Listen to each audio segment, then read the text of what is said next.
Good morning or good evening or whatever time of the day it is, everyone. So this is 10 Commandment Formula 8, thou shalt not bear false witness against thy neighbor.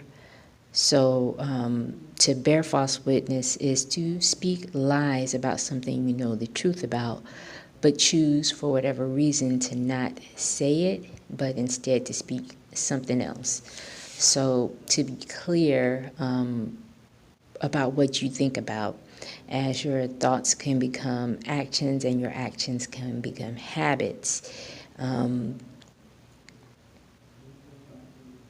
if you're bearing false witness, it can end up in deception, destruction, and turmoil for yourself and or whoever, or you might try to do that for whoever you're bearing false witness against concerning the neighbor. With that being said, I do have a couple of new series coming soon, but in the process of that, I'm also going to try to put out a couple of commentaries I've been working on called When Entities Attack and When Entities Attach. So thoughts can become actions, and actions can become habits. I say it this way because how we speak and treat others or our neighbors is a reflection of how we're thinking and speaking and how we treat ourselves. So when we bear false witness externally, it's because it's all we know inside of us. If we cannot be truthful with ourselves, about ourselves, then we certainly can't do it for another. When we bear false witness internally, it's the only way we know how to think and act and communicate with ourselves. And so we in turn bear false witness against another. Like I said, because it's what we know. And if we are bearing false witness, it's a sign of what's going on inside, which is lies. And it's a sign from the universe to get alone and get your mind balanced, because it would have to be off balance for bearing false witness against your neighbor or another in order to take place. So if you are bearing false witness, understand it's a sign of what you are aligning to, therefore it's what will come.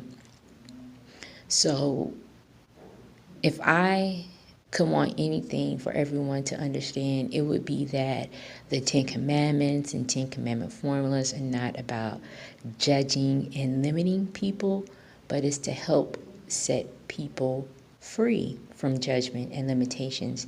And it also shows how to go about setting yourself free from judgment and limitations from yourself as well as others.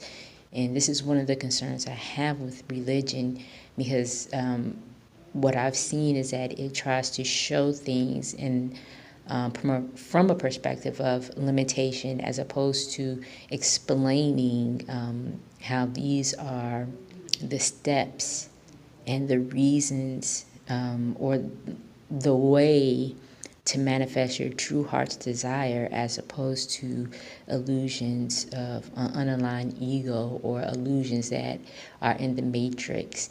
And with that being said, I was talking to a friend of mine. I'm probably going to do a recording at the shop pretty soon concerning probably a lot of different topics. It's just going to be a vibing. But we were talking about how in the marketing business, people always says like sex sells, and just in average conversations, if they talk about stuff like that and they talk about how sex sells.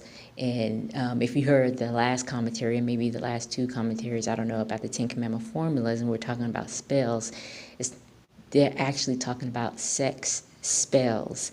And then I might even go a little bit further and call up one of my friends. We were talking about chemistry a couple of years ago, and really talking about what that is, what it means, and if we're under sex cells or sex spells, sometimes we might have this love at first sight and things like that, and you end up under this illusion, and you're under this spell because sex spells and sex sells, and when you're under that, you tend to fall into a spell or align with the spell or what is being sold, because it is a spell. But anyway, so that is all I'm going to say about this one, and I'll probably be coming forward pretty soon with another commentary or Ten Commandment formula.